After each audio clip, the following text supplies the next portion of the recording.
doesn't work like that. Like shots from a family of nine siblings. She's the youngest. I'm the oldest. I lost my dad when I was. Hey guys, and welcome to Little Black Book. You know what time it is. Talking to you guys about Black love, and I really love this particular episode 2 because there's so many different gems that were dropped and so many different ideas that were coming out of the woodwork. I got so many videos coming for this particular episode because I think there's so many different talking points. But specifically, I want to talk about JB and Shadaya, and I think because he mentioned something so powerful, and I think a lot of people are in this space. That's both men and women. He speaks about his father passing early.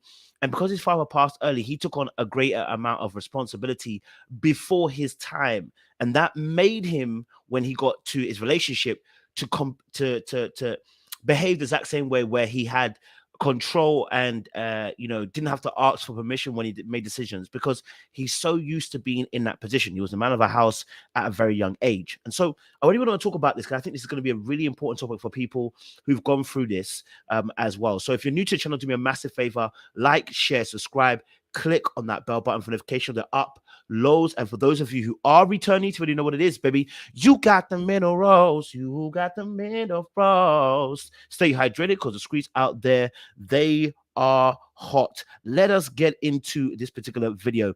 Okay. Just talking about this situation, I really want those who have gone through something like this to really, have hopefully be able to learn from the situation. JB is about to let us know that his father passed. He got put into the man of the house role early on, and what that meant was he had to take up a part-time job early on. I think around about 15, make money, support the household, and then when he goes into a relationship with Shadaya, he continues that same thought process where he doesn't have to consider someone else when making a decision, because he's been given that ability to make decisions within the household without having to ask, because he's playing a man role. And so, unfortunately, with all that power, not that he was even abusing it, but he's just so used to doing it, he doesn't consider his partner. How many of you are in that situation, male or female, woman or man, where you've had to become a parent so early on to either your siblings or to your parent itself in the household, and what you realize is you're struggling to let go of that dynamic in your relationship? In fact, you get probably told several times over, you know what, you act like a parent in this relationship, or you know what, you don't treat me like a co-equal, you don't treat me like a partner, because you always think you're either better, or you think you're more grown or more mature. You probably look at your partner as being immature, probably because you had to become mature before your time. There's so many different thoughts that come out from just that aspect of life. Losing your childhood early and the innocence of childhood can really make somebody even go the opposite way, which is they want to just want to have fun. They just want to have fun. They get older and it's like, oh, they're being immature, and they just want to have fun because what they've seen is so much responsibility and seriousness at a young age. And so rebellion kicks in. And the same could be said of somebody who takes on responsibility and becomes so serious with the responsibility that in the relationship, they struggle to be anything else but that. Let's have a look. 15. Shadi had her dad in her life until I was 20. Till she was 20. Mm-hmm. When we lost my dad, I had to take on. Now, what's really interesting here is that he makes a distinction between the two of them. He's firstborn, she's lastborn. And I think it's really powerful because I think firstborns and lastborns really do get along. I'm not gonna lie to you. Two firstborns, it could be interesting. But I think it's really powerful that he mentioned about she had a father in her life till she was 20. And I think that's really important because I think what he's trying to hint at is, the differences in how we look at life.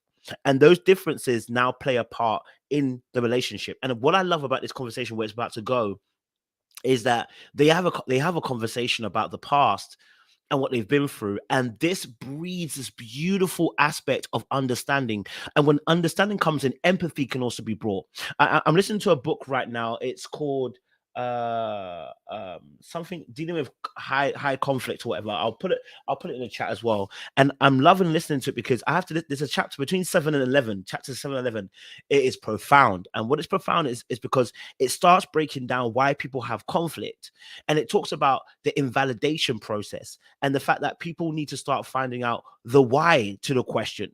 Why do you feel this way? And it gives an example of a couple arguing about doing the dishes, and the husband doesn't want to do the dishes, and the wife doesn't know why. She's like, I feel it's unfair. I got too many chores. He's like, I don't want to do the dishes, but he's not giving a reason because she hasn't asked the reason why.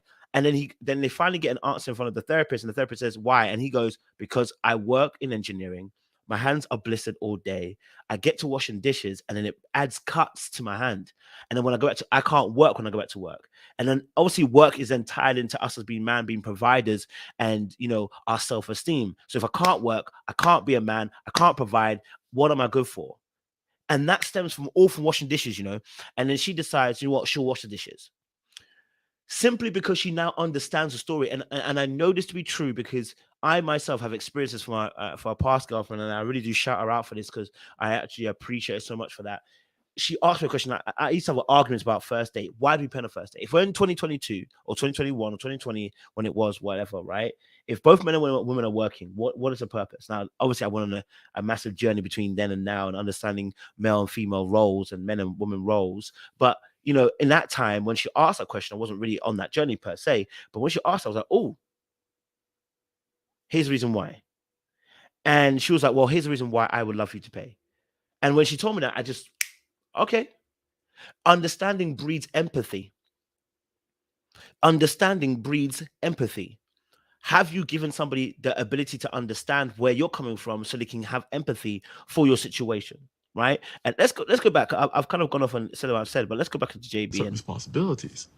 So, and that plays a big part in our relationship because I got so used to being basically the man of the household. Now, what's really powerful again is that he's saying it plays a role in the dynamics of the relationship, and he got used to playing the man of the household. And what that doesn't allow for him to do is obviously first and foremost be a kid, but two, also as well, the missing link to all of this is the interaction between man and woman. Right, because obviously the interaction between you should be seeing is your father and your mother interacting, so you know how to behave when you get a wife. But if you become the man of the household, you take on a more dominant position. Guess what happens in a relationship? You take on a more dominant position because that's what you've seen. We are all walking by what we see. The Bible says, by faith cometh by hearing the word of God. But then it says we walk by faith and not by sight. So whatever you've heard becomes your sight, right? We can see, and what you hear becomes your vision. Do you understand? If we walk by faith, it means what you heard becomes your vision, and then you walk by it. So whatever you've seen and heard becomes part of how you walk. So for him, if he's seeing his not seeing his parents together per se for long, but obviously the father passing and then him becoming a father role, that means now that's his vision. And that's how he's going to operate in a relationship. I can only do what I've been trained to do. The Bible says, train a child in the way to go, and he will not depart from what? It. Therefore, if he's trained himself to be a man of the house, guess what happens in a relationship?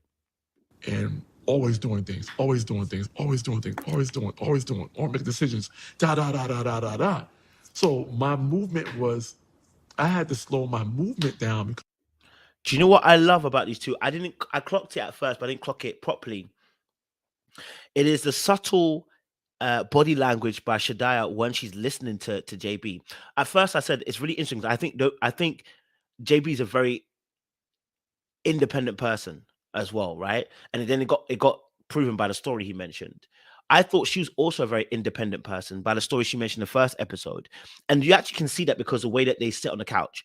I don't have a problem with the way they sit in it. Just they're not showing me any disinterest or any failure to love each other. The way they sit on the couch tells me we are independent souls, meaning that we've grown up with a lot of independence, because the gap between the two of them is interesting. He still got his arm around her, but the gap between the two of them is interesting. But she's still showing great body contact, body language, where she's uber focused on what he's saying, not looking at the camera, not looking anywhere else. She's not afraid to be intimate in that space, because you can tell by the way she's holding his eye, right? So it's not, and when you look at it, it's not uncomfortable. It's not too much. When I see Cody and Tommy, sometimes I'm looking at Cody and Tommy, the way they look at each other, it's a bit uncomfortable. Is it just me? But with JB and Shadiah, I don't feel like that. But I can see two independent souls. Hence why they're sitting at, there's a little bit of a gap between the two of them. But let's listen a bit more to JB's words. Because I realized what I was doing was I was so busy, so used to being in charge of things after my dad died that. And also as well, when you watch Shadiah as well, I was just watching her the whole entire time she was talking, is that she will And this is what we call subtle confirmations that people who are intelligent emotionally pick up. It's just like, and this shows to the other person you're actually listening. You know, a lot of times people are not listening to a word you're saying, and you can tell because their body language is telling you. You know, yeah, they're not even focused on you. You're talking, but they're looking away. You're talking, but they're on the phone. You're talking, but they don't even give you no verbal, non-verbal confirmations that they're listening. No verbal combinations. We're looking for, okay, I'm hearing you. Oh, that okay. And so, how did you feel about it? Or something like a question after that. None of that comes out, and you can tell that person's really not interested in and not really listening to you. So, yeah, I mean, for me, I'm looking at them too, and I'm enjoying the body language as well, especially. I was actually carrying that over into my relationship, and it took Shahida to point out what I was doing. Like, you know. And what he's describing there is, I love the fact he gave her credit as well. He said, "Listen, it took my wife, took Shadaya, to point it out to me that I'm constantly working, constantly moving, constantly doing stuff, and I'm not acting in the best interest of the relationship." And actually, she goes on to say, you know what? She goes on to say about how the handle and the care changed. And I'll probably leave that for part 2 because I want to discuss that another way. But this is a really important scene because I think for anybody who's going through this, this is something you need to look at and go, okay, I think I need to have a conversation with my partner. And I probably need to explain my background and explain why maybe I can come across so serious or so jokey, or why at certain moments I behave in this particular manner, you know, or if I've had responsibility too early, why I see things in a particular way.